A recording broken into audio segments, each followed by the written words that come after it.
오늘 오전에 하나님 말씀은 여호수아 제가 5장 전체를 이제 사실 본문으로 해서 이제 설교할 텐데 이제 시간 관계상 제가 5장 9절을 먼저 읽겠습니다.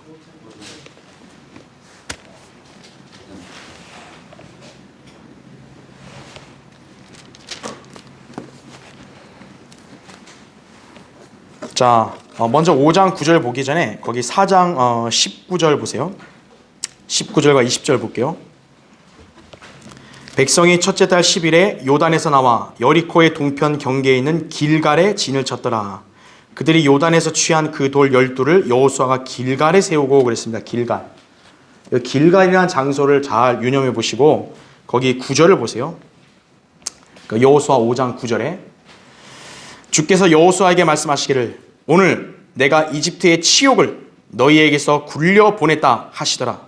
그러므로 그곳의 이름을 오늘까지 길갈이라 부르니라 이거죠. 지금 길갈에서 이스라엘 백성들이 이제 하나님께서는 이집트의 치욕을 다 굴려버리고 이제 새 땅으로, 그렇죠? 하나님이 약속하신 땅으로 이제 본격적으로 진군에 들어가는 것이죠. 이스라엘 백성의 그 입장에서는 어떻게 보면 새로운 출발점인 거예요. 그렇죠? 자, 오늘 이 말씀을 위해서 잠시 기도하겠습니다. 아버지 하나님, 하나님의 놀라운 은총과 사랑으로 우리 강릉성경 침례교회를 주님의 섭리 가운데 세워주시고 또 인도해 주시고 또 복 주셔서 어제는 참으로 아름답고 또 너무나 놀랄 만한 그런 창립 예배를 또 풍성한 은혜 가운데 드리게 해주셔서 감사합니다. 모든 것은 하나님이 하신 것입니다. 하나님께서 우리 성도들 개개인을 주관해 주셨고 우리 성도들이 한마음 한영 안에서 이렇게 주님을 바라보고 각자의 역할을 충실히 임하고 또 주님을 온전히 섬김으로써 하나님께서는 우리가 창립해서 이제 진정한 성경대로 믿는 신약교회로서 또 굳게 설 수 있도록 역사해 주신 것에 감사를 드립니다. 주님, 여기 모인 우리 모두가 이제 새로운 마음가짐과 자세로 이제 주님을 믿고 섬기는 이 신앙에 더욱더 우리가 잘 정진하는 계기가 되게 해주십시오. 방금 봉독한 말씀을 제가 또 우리 성도들에게 설교하고자 합니다. 저는 어리석고 우둔합니다. 성령님께서 제 안에 충만해 주시고 또 저에게 지혜와 영역을 넘치게 해주시고 또 이 말씀에 기름 부어주셔서 저의 입술을 통해 담대하고 능숙하게 하나님 말씀이 선포될 수 있도록 역사해 주십시오. 이 말씀을 듣는 성도들의 영과 마음이 이 말씀으로 찔림을 받고 도전받게 하셔서 우리 모두가 영적으로 굳건하게 성장하는 계기가 되게 해주시기를 원합니다. 마귀가 어떤 형태로든 이 시간을 틈타거나 방해하지 못하게 막아주시고 주님께서만이 홀로 영광 받으시옵소서. 다시 오셔서 저희를 데려가 주실 주 예수 그리스도의 이름으로 기도드립니다. 아멘. 길갈, 새로운 시작점 이런 제목으로 이제 말씀을 드리겠습니다. 길갈이라는 것은 바퀴를 뜻합니다. 바퀴. 그래서 이제 이 말은 이제 바퀴로 뭘 굴려 보냈다라는 뜻을 이 길갈이 담고 있습니다. 길갈은 요단강 서쪽에 위치한 지역으로 이스라엘 백성의 첫 야영지입니다. 하나님께서는 본격적으로 그들과 함께 하셔서 이제 카나안이라는 이 유업의 땅을 주시기 직전 현재 그들이 거주한 그 지점에서 그들에게 먼저 할례를 명령하심으로써 이집트의 치욕을 굴려보내겠다고 그렇게 말씀하십니다. 그러니까 이스라엘 백성이 그전에는 이집트의 노예로 살았단 말이에요. 그러다가 이제 출애굽해서 이제는 마침내 하나님 백성으로서 하나님이 정하신 유업의 땅에 들어가서 진정한 국가로 이제 정착하기 직전이죠. 예. 그런 상황에서 이집트의 치욕을 이제 굴려 보내겠다. 이것이 바로 그 지역을 길갈이라 부른 이유다라는 거죠. 예. 자, 그렇다면 이집트의 치욕이란 그럼 무엇입니까? 일단 이스라엘 백성은 아브라함의 언약으로 인해 선택을 받았습니다. 이때 하나님께서 아브라함과 맺은 언약의 징표가 할례예요. 창세기 17장 14절에 나온 대로. 그러니까 아브라함에게 주신 복을 그 후손이 받으려면, 이스라엘이 받으려면 그 징표가 바로 할례인 거예요. 그런데 그들은 이집트에 있는 동안요, 할례를 제대로 수행하지 않았어요. 또 광야 생활 40년 동안 하나님의 백성, 아브라함의 자손이라 하면서도 무할례 상태로 그대로 지냈던 것이에요. 그들이 할례를 받지 않은 것은 치욕적인 것이었습니다. 창세기 34장 14절에 보면 야곱의 두 아들들이 할례받지 않은 자들을 갖다가 수치와 치욕으로 여겼다고. 그러니까 이스라엘 백성에게 할례는 중요한 거예요, 굉장히. 또한 그들은 과거에 이집트의 노예였다는 사실 자체가 치욕적인 것이었습니다. 이는 이집트로 예표되는 세상에서 죄 가운데 뒹굴며 살았던 생활 자체가 성도로서는 치욕임을 보여주기도 하는 것이에요. 우리 그리스도인 다 마찬가지라고요. 하나님의 자녀가 세상을 뒹굴면서 세상과 동화되고 산다. 그러면 하나님의 자녀로서 수치스러운 일이라는 거죠. 게다가 이집트의 치욕이라 했을 때는 약속의 땅으로 그분의 백성을 데리고 들어가시는 하나님의 능력을 이집트인들이 비웃은 것을 의미합니다. 카데스 바네아 사건 당시 하나님께서 범죄한 이스라엘을 모두 진멸하시고 모세를 통해 완전히 새로운 국가를 다시 시작하려 하셨을 때 모세가 중보 기도로 그러한 재앙이 임하는 것을 막은 적이 있었습니다. 이제 그들이 반역을 해서 이집트로 다시 돌아간다니까 하나님이 진노해서 모세한테 다 죽여버리고 내가 너 아들, 네 자손으로 다시 시작하겠다고. 그럴 때 모세가 하나님에게 중보 기도로 하나님의 진노와 재앙을 막은 것이에요. 자, 그럼 모세가 무슨 근거로 중보를 한 것인가? 민수기 14장 13절부터 16절에 이렇게 나옵니다. 잘 들어보세요. 모세가 주께 말씀드리기를 그리하시면 이집트인들이 그 말을 듣고 이는 주께서 이 백성을 주의 능력으로 그들 가운데서 데리고 나오셨음이니이다. 그들이 그 사실을 이 땅의 거민들에게 말하리니 이는 그들이 주께서 이 백성 가운데 계시며 주께서 대면하여 보이시며 주의 구름이 그들 위에 서 있으며 또 주께서 낮에는 구름 기둥으로 밤에는 불 기둥으로 그들 앞에 가시는 것을 들었음이니이다. 그런데 만일 주께서 이 모든 백성을 한 사람같이 죽이신다면 주의 명성을 들었던 민족들이 일러 말하기를 주가 그들에게 맹세했던 땅으로 이 백성을 데려올 수 없었기 때문에 그가 광야에서 그들을 죽였다 하리이다 라는 거죠. 하나님이 지금 이스라엘을 죽여버리시면 이집트인들과 이방 민족들이 하나님을 비웃습니다 이거죠. 결국 이스라엘을 이끌 수 없으니까 다 죽인 거다. 하나님도 별 볼일 없다. 이집트의 치욕인 거죠.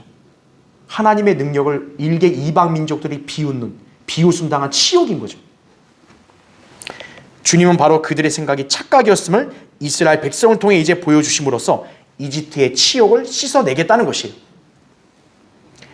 그래서 결국 이 과거의 이스라엘 백성의 그 이집트에서의 그런 노예 생활, 또 그들의 잘못, 이런 것들을 이제 싹 씻어서 없애버리고 이제는 다시 새로운 출발을 해야 된다는 것이. 자, 이 치욕을 굴려보냄으로써 이스라엘은 이제 새로운 땅에서 새로운 역사를 시작할 수 있는 기반을 마련하게 됩니다. 이제는 과거의 광야 생활에 어두웠던 상태에서 돌이켜서 새로운 시작을 시작해야 되는 시점입니다. 그렇다면 그들의 각오와 자세는 누구보다 남달라야겠죠. 이것이 바로 길갈이 의미하는 것이에요. 이것은 우리 교회에게도 시사하는 바가 무척 큽니다. 어제 우리 교회는 하나님의 놀라운 은혜와 섭리 가운데서 창립 예배를 드렸습니다. 전국의 많은 형제자매들이 참석하여 우리 교회 창립을 축복해 주었고 우리는 그분들 앞에서 하나님께 영광을 돌리며 새로운 출발을 다짐하는 그런 모습을 보여주었습니다. 박승용 목사가 어제 설교했던 대로 창립은 우리 교회 사역의 끝이 아니라 또 하나의 출발에 불과합니다. 여기 있는 우리 모두는 각자마다 믿음과 지식의 분량, 또 열정, 그리고 또 섬김의 자세, 또 출석 연수 각기 다르지만 어제를 시작으로 우리 교회는 하나님의 사역과 섬김과 믿음 생활에 있어서 또 하나의 새로운 출발을 하게 되는 것입니다. 과거의 믿음의 상태, 또 나의 생활 습관 태도, 또 이 성도 간의 어떤 사랑이나 섬김, 그리스도인으로서 미진하고 부족했다면 모두 던져버리고 이제는 새로운 마음가짐, 또 새로운 자세로 영적 생활에 임하며 믿음을 지키고 진리의 길을 부지런히 달려야 합니다. 디모데서 4장 7절과 히브리서 12장 1절에 나온 대로 여러분은 이 진리의 결에 굳게 서서 이탈됨 없이 이제 하나님 말씀대로 쫙 함께 나아가야 되는 것이에요. 우리는 오늘 이 길갈에서 새로운 출발에 서 있는 이 이스라엘의 모습을 살펴보고 우리 교회도 영적으로 바로 이 길갈에 서 있음을 알고 이스라엘에게 주신 명령으로 교훈을 삼아야 할 것입니다. 그래서 오늘 설교의 주제는 새로운 시작을 하려는 이스라엘을 보라 이거예요. 뭔가 굉장히 남다를 거 아니겠어요? 땅도 없었고 소위 말하는 주권도 없이 그냥 이집트 노예로만 전락해 있던 그 민족이 하나님의 기적과 역사로 출애굽하고 광야도 이제 다 통과하고 이제 약속의 땅 앞에 둔 거예요. 네. 자, 그 이스라엘의 상태를 보십시오. 첫 번째, 하나님께서 이스라엘 자손에게 할례를 명령하십니다. 자, 여호수아 5장 거기 2절부터 볼게요. 자, 여호수아 5장 2절부터 그때 주께서 여호수아에게 말씀하시기를 너는 예리한 칼들을 만들어 이스라엘 자손에게 다시 두 번째로 할례를 행하라 하시니 여호수아가 예리한 칼들을 만들어 포피의 산에서 이스라엘 자손들에게 할례를 행하니라. 이렇게 말하고 있습니다. 여호수아가 할례를 행한 연유는 이것이니 이집트에서 나온 모든 백성 중 남자 즉 모든 전사들은 이집트에서 나온 후 도중에 광야에서 죽었으므로 이거죠. 그러니까 카데스 바네아에서 반역했던 그 어른들은 다 죽은 거죠. 그렇죠? 그 다음에 5절 보세요. 나온 모든 백성은 할례를 받았으나 그들이 이집트에서 나온 후 도중에 광야에서 태어난 모든 백성은 할례 받지 못하였습니다. 이집트에서 나온 전사들인 모든 백성이 진멸되기까지 이스라엘 자손이 광야에서 40년 동안 행하였으니 이는 그들이 주의 음성에 복종하지 아니하였습니다. 주께서는 그들에게 맹세하시기를 주께서 우리에게 주시기로 그들 조상에게 맹세하신 젖과 꿀이 흐르는 땅을 그들에게는 보여주지 아니하시겠다고 하셨더라. 그들 대신으로 일으키신 그들의 자손에게 여호수아가 할례를 행하였으니 이는 그들이 도중에 할례를 행하지 못하였으므로 그들이 할례 받지 아니하였습니다.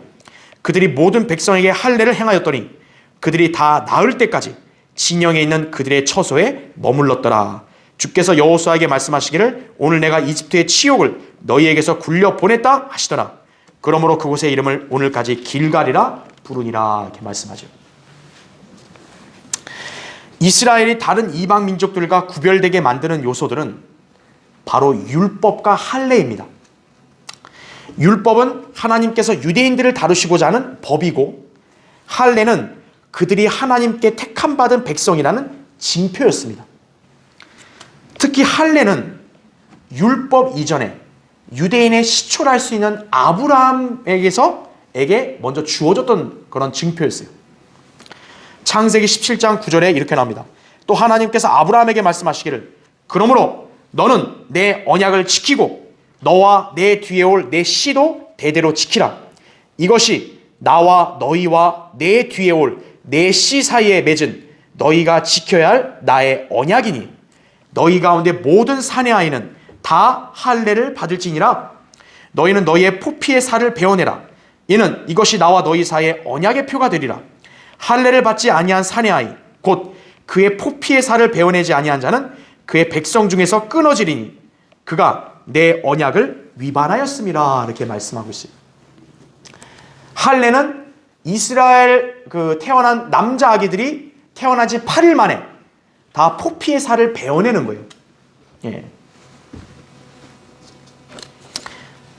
그러니까 그것이 그 포피의 살을 베어낸 그 표식, 그 할례를 통해서 하나님께서는 그들은 아브라함의 씨다. 딱 이렇게 인정하시는 거죠. 그래서 아브라함에게 약속된 복을 다 어때요? 그들도 동일하게 받는 것이에요. 할례는 이스라엘이 하나님의 언약의 백성임을 확인시켜주는 중요한 표식이었습니다. 그런데 문제는 이스라엘 자손들이 40년간 광야에서 방황할 때에는 사내 아이들에게 할례를 주지 않았다는 점입니다. 그럼 원칙적으로 그들은 하나님과의 관계가 원래 끊어져야 마땅한 거예요. 아까 여기 나왔잖아요. 사내 아이 8일 만에 할례 받지 않으면 죽인다 그랬단 말이에요. 하나님 말씀의 원칙대로 따진다면 그 광야에 할례 받지 않은 그런 이스라엘 남자들은 다 죽어야 되는 거예요. 그럼에도 하나님께서는 무려 40년 동안 그들을 죽이시지 않는 자비를 베푸셨습니다. 게다가 그들에게 다시 기회를 주시는 거예요. 그들이 언약을 위반한 것을 간과하시고 그들을 살려주시면서 하나님께서 할례 받기 이전에 아브라함을 다루셨듯이 이스라엘 자손들을 다루십니다. 그리하여 이제 하나님께서는 아브라함의 언약을 재지정하시고 할례를 재차 요구하신 것이에요. 과거의 그들의 죄와 잘못을 하나님은 다 용서하시고 다시 할례 받으라 명하시죠. 신약의 그리스도인들은 구약 성도들과 달리 구원받았던 순간 우리는 다 영적 할례를 받았습니다. 골로새서 2장 11절 12절에 또한 너희가 그의 안에서 손으로 하지 아니한 할례를 받았으니 곧 그리스도의 할례로 육신의 죄들의 몸을 벗어 버린 것이라. 너희가 침례로 그와 함께 장사되었고 또 하나님께서 그를 죽은 자들로부터 살리신 역사를 믿음으로 말미암아 너희도 그와 함께 살아났느니라 이렇게 말씀합니다. 우리가 구원받았을 때 여러분 각인은 영적으로 성령님에 의해서 그리스도의 몸 안으로 들어가는 침례를 받았습니다. 고린도전서 12장 13절에 나오죠. 그리고 이 침례와 동시에 성령님께서 우리 각인의 몸 안에 들어와서 여러분의 죽은 영을 살려주셨죠. 동시에 그분께서는 두 번째 출생을 통해서 그 사람 안에 창조하신 새 영을 죄 있는 육신의 몸으로부터 싹 분리시킨 것이 영적 할례라고 하죠. 아까 유대인의 할례는 살을 베어냈잖아요. 영적 할례는 하나님 말씀의 칼로 우리의 구원받지 않은 사람들의 혼과 몸이 붙어있던 걸 어때요? 수술로 딱 분리시키는 거예요. 이것이 바로 신약 성도들과 구약의 유대인들 사이의 차이입니다. 유대인의 할례, 말 그대로 하나님의 선택받은 백성임을 확인시켜주는 표식이지 개인의 구원을 보장하는 것은 아니에요. 유대인이 아무리 할례를 받았다 해도 그들이 율법을 어기고 죄를 지었다. 그러면 그들은 구원받지 못하는 거예요. 반면 영적인 할례를 받은 신약 성도들의 구원은 영원히 보장되는 거예요. 차원이 다르죠. 물론 그렇다고 해서 그리스도인들이 죄 가운데 살며 육신을 따라 행하게 되면 하나님과의 교제가 단절되고 정죄를 받게 되면 종국에는 죽음에 이를 수도 있는 것을 알아야 합니다. 로마서 8장 13절에 너희가 육신을 따라 살면 죽을 것이나 성령을 통하여 몸의 행실을 죽이면 살리라 이거죠. 여러분이 영적 할례로 구원은 보장이 되지만 그럼에도 여러분이 육신 가운데서 계속 살게 되면 어떻게 되는 거예요? 정죄를 받는 거예요. 그러면 심지어 죽을 수도 있는 거예요. 비록 이스라엘 민족 중에 많은 이들이 불순종과 반역으로 광야에서 죽었지만 살아남은 어린 세대들에게는 은혜를 베푸시어 할례를 행하지 않은 것을 묻지 않으시고 재차 할례를 받을 수 있는 기회를 주십니다. 그 율법 아래 있는 이스라엘 백성에게도 하나님께서 은혜를 베푸시죠. 할례 안 받았으면 죽여야 되는데 그래도 은혜로 또 그들을 이렇게 다 용서하시고 할례 다시 받으라 하시죠. 자, 영적으로 우리에게 어떤 교훈을 받아야 되냐? 하나님께서는 그분의 백성들을 향한 무한한 자비와 은혜를 베푸시는 분이십니다. 주님께서는 신약 성도들 중에도 영적으로 타락하고 또 멀어져 있는 그런 사람들을 즉시 정죄하지 않고 자비를 베푸셔서 그들이 주님께로 나와 교제를 회복하도록 권면하십니다. 우리도 얼마나 살다 보면 죄를 지을 때가 많아요. 그렇죠. 세상으로 나가서 하나님과 멀어진 삶을 살라고 할 때 얼마나 많아요. 근데 주님이 그때 즉시 우리를 바로 육신을 따라 살았다고 정죄하고 바로 우리를 이렇게 때리시고 하는 게 아니라 자비를 베푸신다고요. 돌아오라고요. 놀라운 하나님의 은혜라고요. 탈 없이 살게 해주셨잖아요. 그렇죠? 그렇게 주님 우리가 그동안 믿음 생활이 미진했거나 또 주님과의 교제가 돈독하지 않았음에도 아무 이상 없이 살았다면 그것이 곧 하나님께서 베푸시는 자비임을 알고 다시 주님과의 교제를 우선시해야 합니다. 과거에 아직 진리에 대해서 진리의 지식에 대해서 잘 부족했어요. 또 믿음도 연약했어요. 그래서 하나님의 말씀에 온전한 삶을 잘 살지 못했어요. 그래도 하나님께서는 그래도 은혜 가운데서 여러분을 보살펴 주셨죠. 이제는 그런 상태에서 돌이키고 주님과의 온전한 교제 가운데서 살아야 된다는 것이. 과거의 영적이지 못한 자세와 생활을 굴려 보내버리고 새롭게 시작할 수 있어야 합니다. 자, 할례는 이스라엘 백성이 다른 이방인들로부터 구별된 하나님의 백성임을 보여주는 것입니다. 말하자면 하나님께서는 이방인들로부터 구별, 곧 성별되지 않은 백성을 이방인들인 가나안 거민들과의 전쟁에서 도와주실 수 없으십니다. 지금 전쟁을 앞뒀는데 갑자기 할례를 받으라는 거예요. 여기 보시면 할례 받으면 일단 포피사를 베어낸 수술을 했기 때문에 남자들은 움직일 수 없어요. 예. 며칠 쉬어야 된다고요. 전쟁을 해야 될 긴박한 상황이 어때요? 하나님은 전쟁보다 좀 늦게 하더라도 할례를 먼저 하라 그러죠. 왜입니까? 하나님의 백성이나 표식이 먼저 있어야 된다는 거예요. 이방인과 똑같은 모습으로 있는 그런 상태에서는 하나님께서 그들을 도와주시지 않는다는 거죠. 이처럼 그리스도인의 영적 전쟁, 우리의 믿음의 생활에서 하나님으로부터 도움을 받아 승리하려면 반드시 성별된 삶이 전제되어야 합니다. 여러분이 비성경적 교리, 또 세상의 유행, 풍조 이런 것들을 일삼게 되고 또 그런 세상과 함께 있으면 하나님께서는 여러분을 돕지 않으시는 거예요. 여러분은 승리의 삶을 영위할 수가 없게 됩니다. 고린도서 6장 17, 18절에 그러므로 주가 말하노라 너희는 그들에게서 나와 따로 있고 더러운 것을 만지지 말라.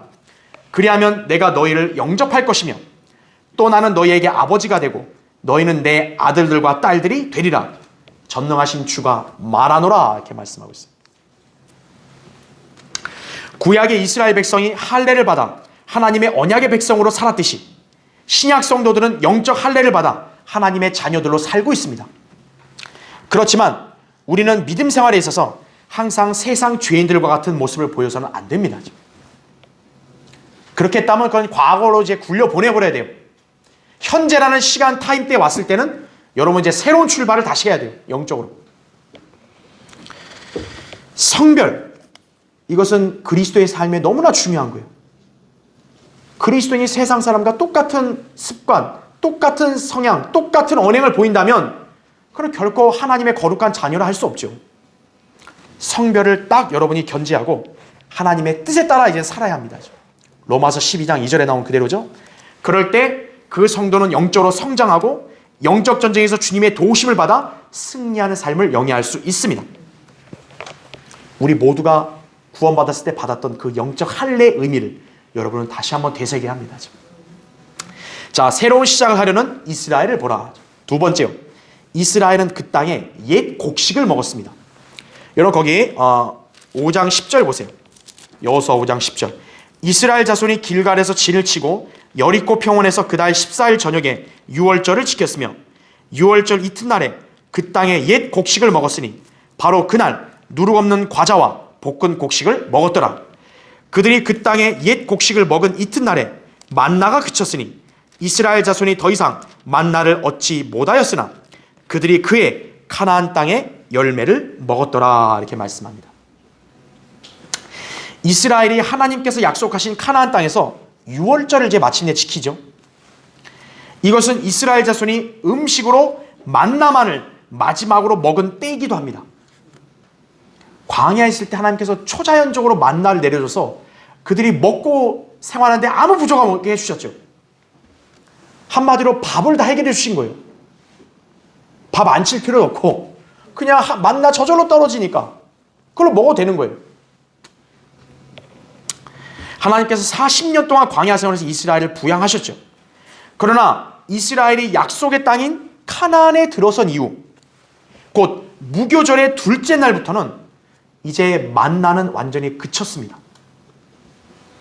지난 40년간 광야 생활에서 하나님께서 백성들에게 필요한 모든 것들을 기적적으로 제공해 주셨지만 이제 약속의 땅에서는 백성들이 자급자족해서 먹고 살아야 하는 새로운 현실에 직면한 것입니다. 하나님이 주는 거 이제 거저 먹는 거 끝난 거예요. 이제는 어때요? 자기가 일하고 노력을 해서 이제는 그걸 먹어야 되는 거예요.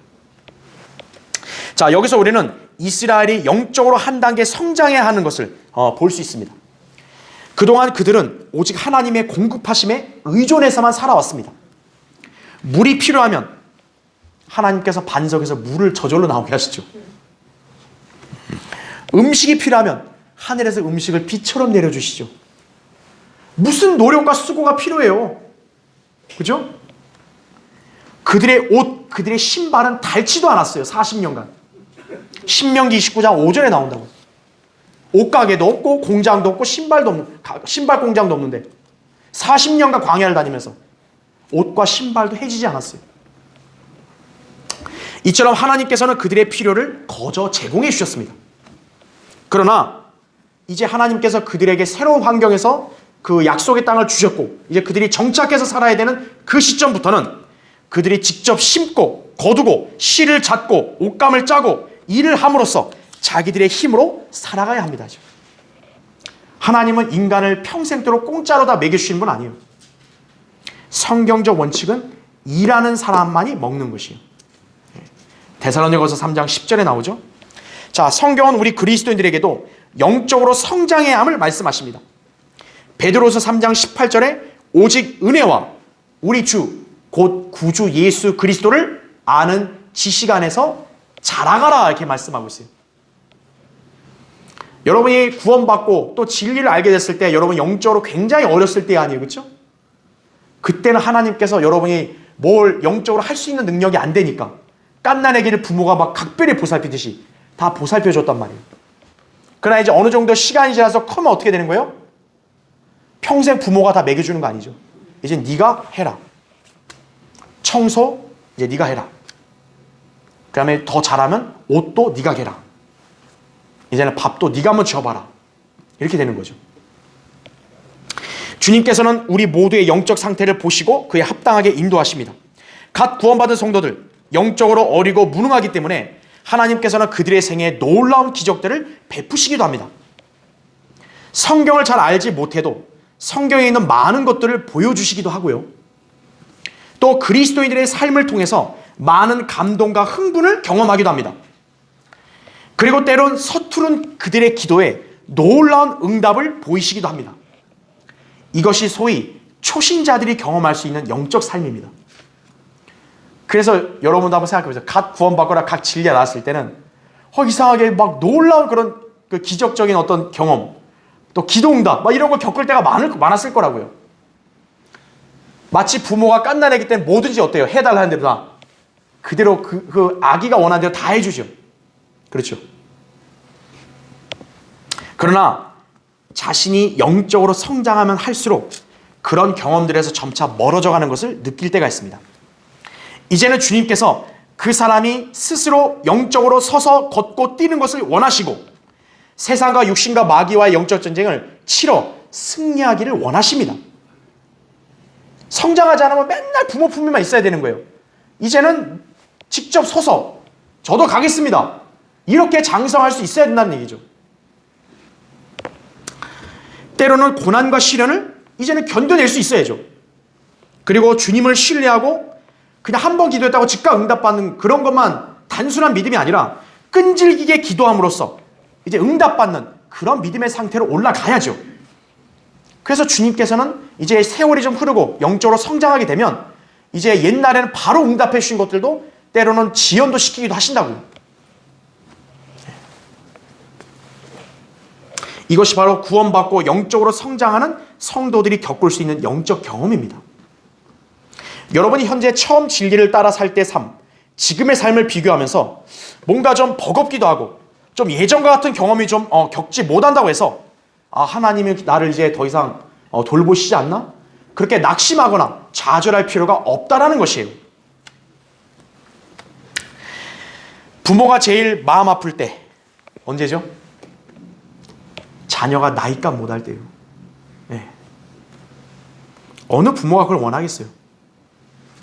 이와 마찬가지로 그리스도인도 세월이 흐름에 따라 영적으로 성장해야 하나님의 관점에서 내 자녀답다라는 평가를 할 수 있는 거예요. 그동안 성경을 읽기만 했다면 이제는 성경을 열심히 공부할 수 있어야 돼요. 그래야 부끄럽지 않은 일꾼이 될 수 있는 것입니다. 디모데후서 2장 15절에 그렇게 나오죠. 기도응답이 옛날처럼 바로 그냥 단순하게 즉각하면 응답 그게 안 되고 더딜지라도 낙심하거나 포기하지 말고 인내로 이제는 간구할 수 있어야죠. 나에게 뭔가 좋은 일이 당장 안 펼쳐져도 이제는 하나님을 더 신뢰할 수 있는 성숙함을 보여야죠. 고난이 닥쳤을 때 옛날에 그냥 아프기만 하면 바로 떼쓰고 낙심하고 그랬다면 이제는 그 고난을 주님을 신뢰하면서 기꺼이 견딜 수 있어야죠. 그리스도인은 보는 것을 행하는 게 아니라 믿음으로 행하는 사람이에요. 고린도서 5장 7절에 나오죠. 그리고 우리는 육신 안에서 행하는 게 아니라 진리 안에서, 성령 안에서 행하는 사람들이에요. 우리는. 요한 3서 4절이나 갈라디아서 5장 16절에 나오죠. 이것이 바로 영적 진전을 보이는 성도입니다. 하나님이 그동안 거저 부양한 걸로 살았다. 이제는 내가 하나님을 기쁘시게 하면서 하나님이 나를 통해서 뭔가 일을 하실 수 있는 그러한 상태로 여러분들 이제 준비를 하셔야 된다는 것이에요. 이스라엘의 광야 생활 동안 만나로 말미암아 살았죠? 이스라엘 백성은 그게 자부심이었던 거예요.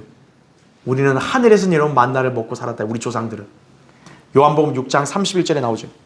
그러나 예수님께서는 그들이 먹은 만나가 참된 것이 아니라고 말씀하셨습니다. 참된 만나는 예수 그리스도이십니다. 유대인들이 먹었던 만나 뭘까요? 단지 예수 그리스도의 예표에 불과했던 것이에요. 그렇죠.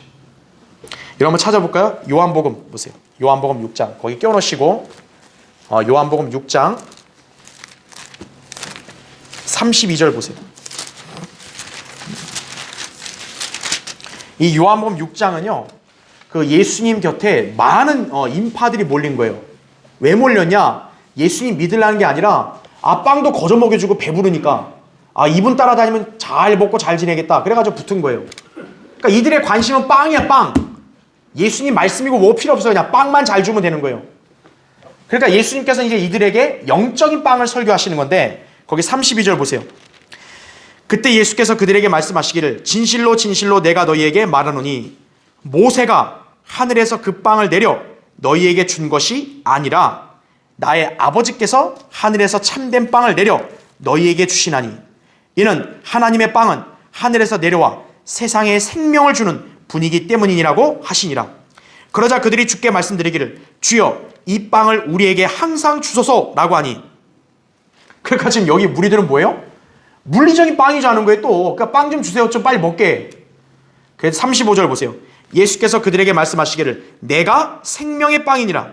내게 오는 자는 결코 배고프지 아니하며 또 나를 믿는 자는 결코 목마르지 아니하리라 이렇게 말씀하죠. 자, 이것만 들었다면 여러분 벌써 개념을 알겠죠?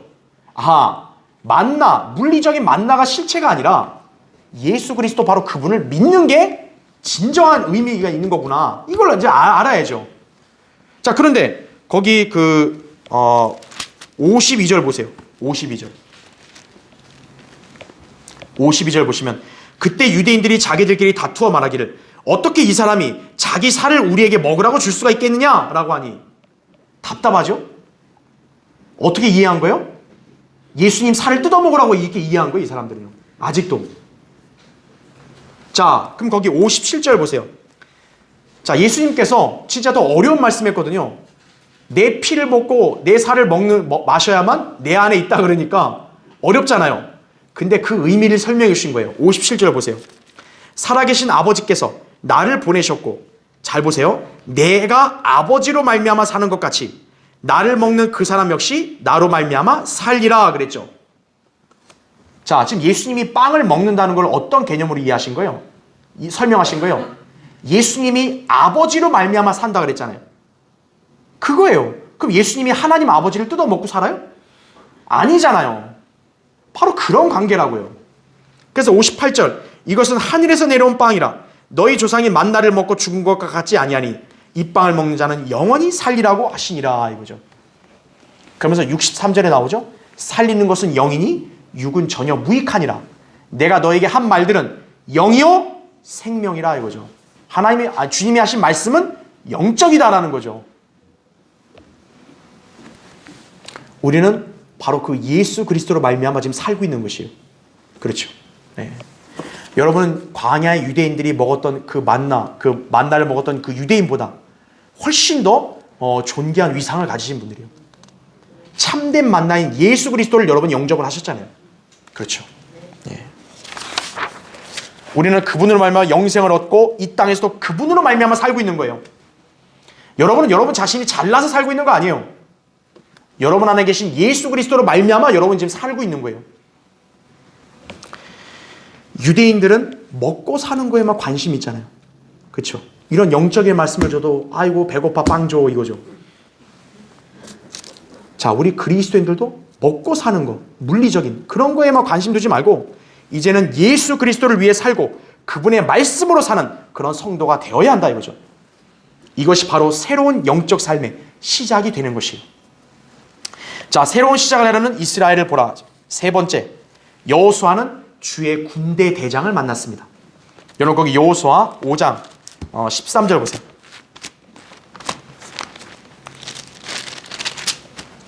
자, 여호수아 5장 거기 13절. 여호수아가 여리코 근방에 있었을 때 눈을 들어보니 보라 어떤 사람이 손에 칼을 빼어 들고 그를 향해 서 있는지라. 여호수아가 그 사람에게 가서 말하기를 너는 우리 편이냐 우리의 대적 편이냐 하니 그가 말하기를 아니라 나는 주의 군대 대장으로 지금 여기에 왔노라 하더라. 여호수아가 땅에 엎드려 경배하고 그에게 말씀드리기를 나의 주여 종에게 무엇을 말씀하시나이까 하니 주의 군대 대장이 여호수아에게 말씀하시기를 내 발에서 신을 벗으라 내가 서 있는 곳은 거룩함이라 하시니 여호수아가 그대로 하더라 이렇게 말씀하고 있죠. 지금 이건 여리코로 진군하기 직전 상황인 거예요. 자, 지금 이스라엘이 가나안 땅 정복을 위해서 여리코 진군을 목전에 두고 그들의 군대 대장인 여호수아가 주의 군대 대장을 만나게 된 것입니다. 자, 이 군대 대장은 아까 우리 읽었을 때는 어떤 사람이라 얘기했죠? 어떤 사람으로 묘사되다가 곧바로 주의 군대 대장이다 이렇게 말씀하고 있어요. 이분은 이스라엘 편에 서 계신 바로 주님이신 거예요.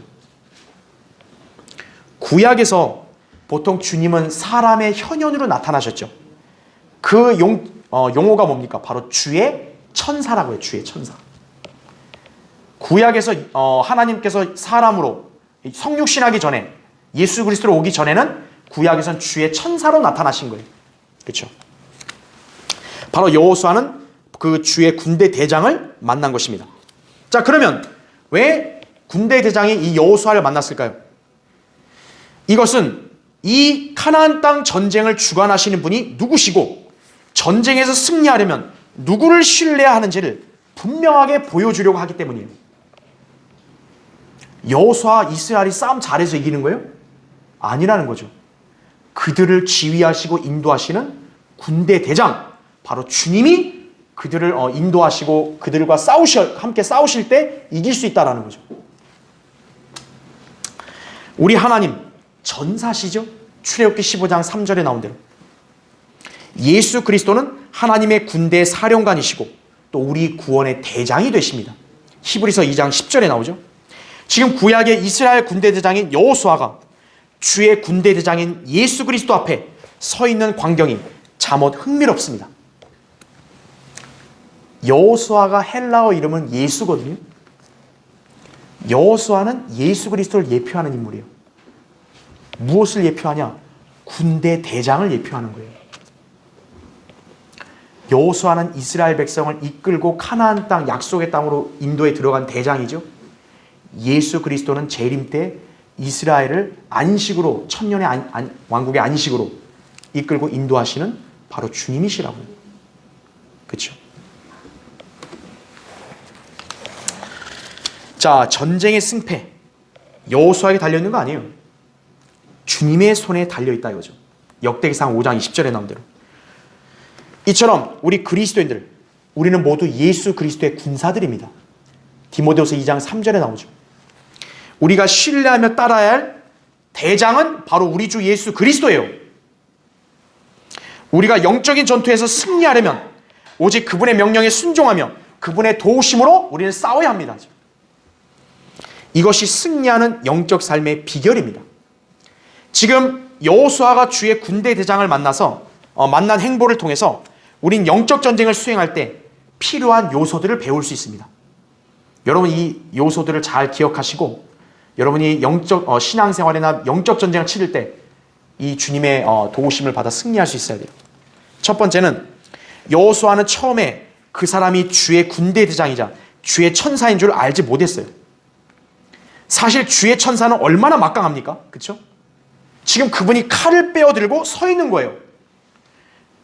그럼에도 자, 무서울 텐데 여호수아가 그걸 겁먹었나요? 아니죠.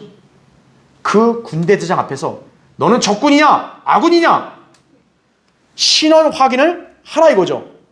그렇죠? 용기가 있죠. 그렇죠?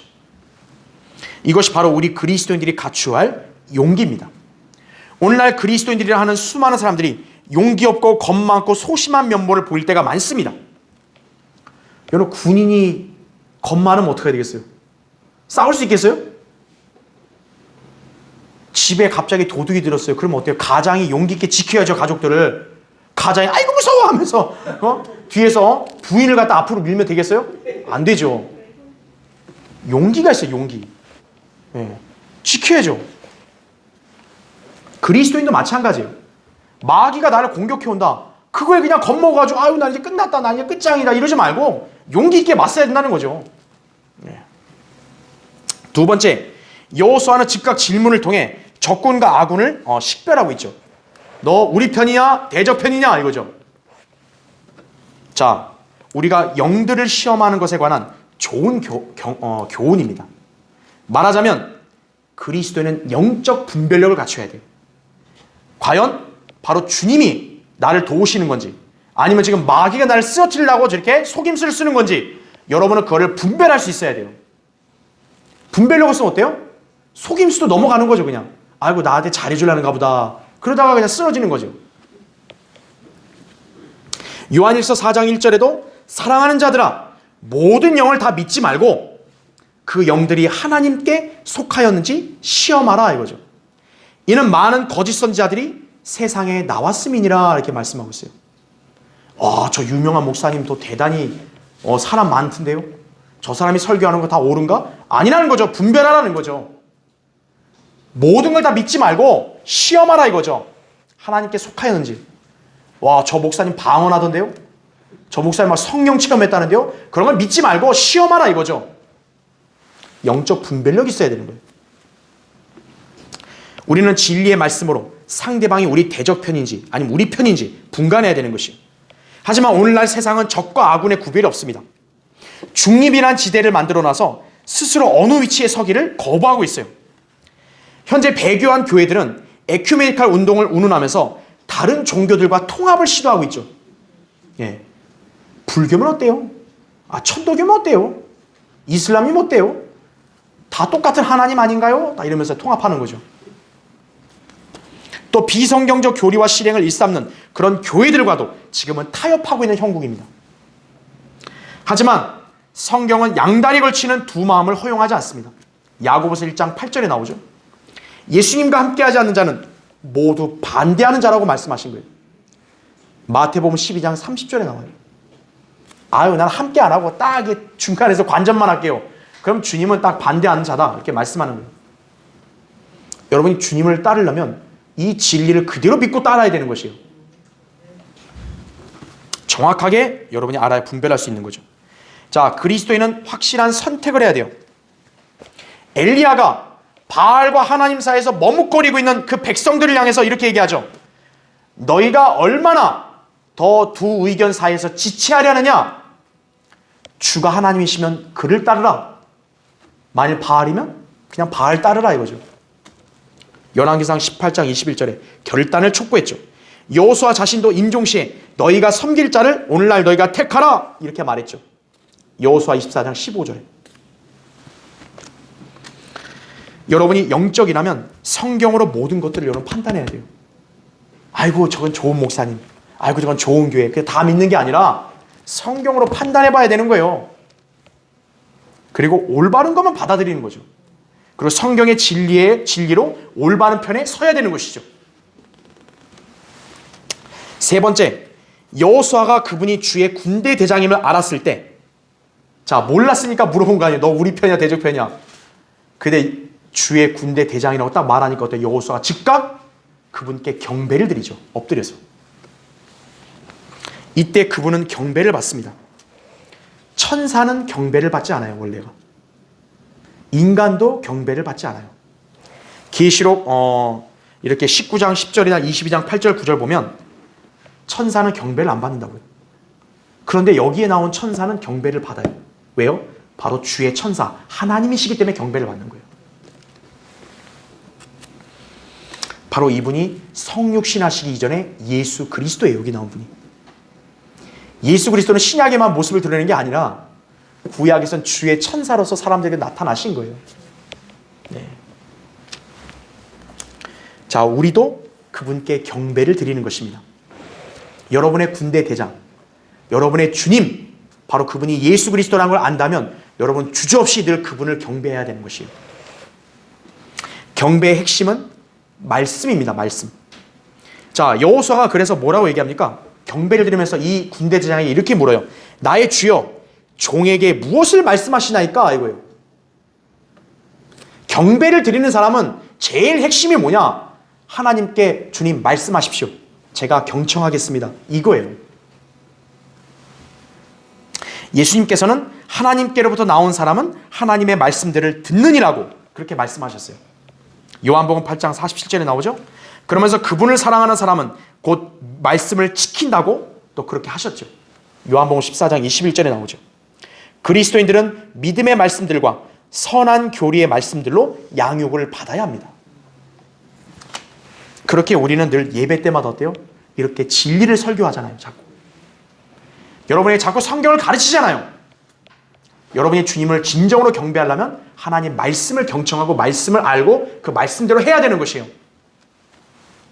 네 번째, 주의 군대 대장은 여호수아에게 내 발에서 신을 벗으라. 내가 서 있는 곳은 거룩함이라고 명령하고 있습니다. 주께서 계신 곳은 어디나 거룩합니다. 우리는 주님이 계신 곳에 서 있어야 됩니다. 주님이 지금 현재 어디 계신 거예요? 성도들 안에 계시고 또 성도들이 모인 이 모임에 계시잖아요. 그러면 구원받은 자녀들은 당연히 어디 있어야 되는 거예요?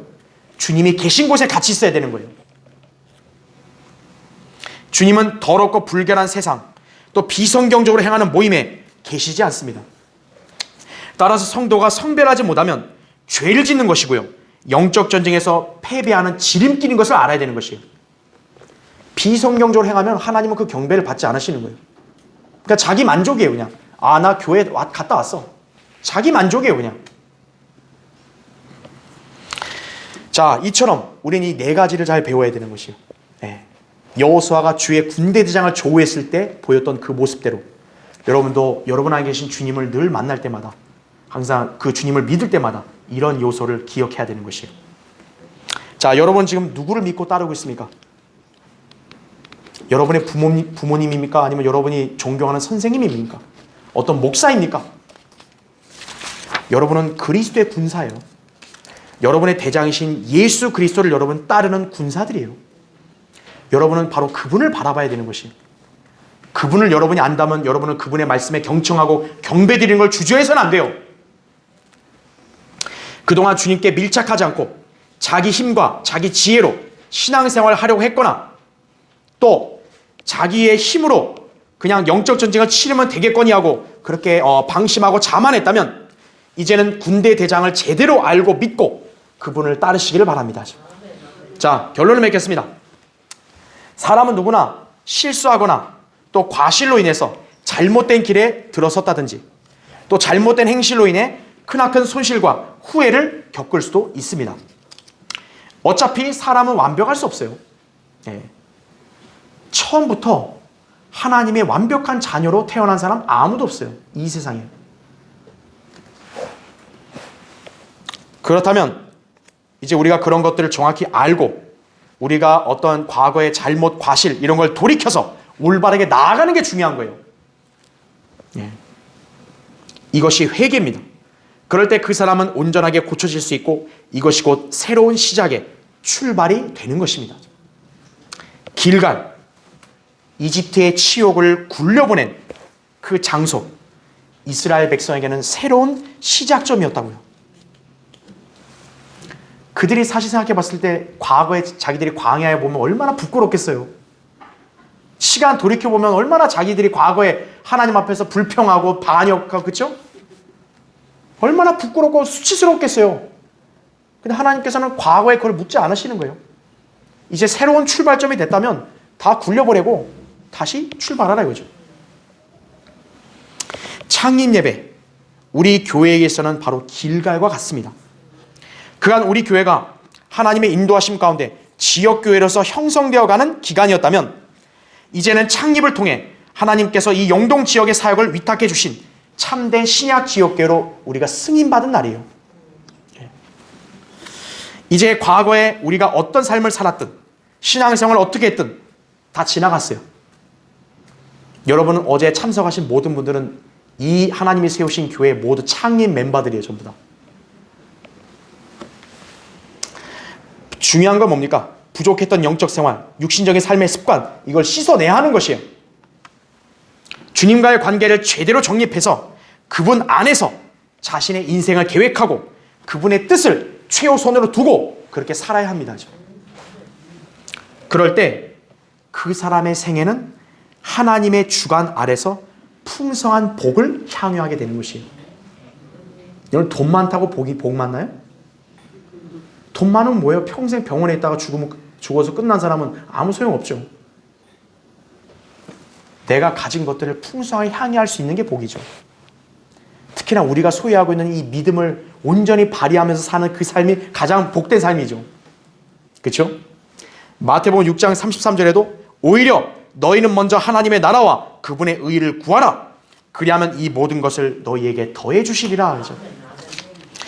자, 오늘 말씀으로 우리 각자는 자신만의 길갈에 서서 하나님의 관점에서 올바른 출발을 해야 합니다. 이전에 하나님 보실 때 성경대로 믿는 생활에 어울리지 않는 육신적인 생활 습관으로 인한 어떤 치욕, 불명예스러운 일들, 과거에는 괴로웠지만 이제는 다 여러분 벗어버리는 거예요. 그리고 자신의 마음을 새롭게 하여 주님의 말씀에 자신을 일치시키고 각자의 영적인 또 실제적인 삶의 진전을 여러분이 이룰 수 있도록 결의를 다져야 됩니다. 오늘 이 시간을 계기로 여러분의 새로운 시작 오늘부터 있기를 바랍니다. 자, 기도하겠습니다. 예.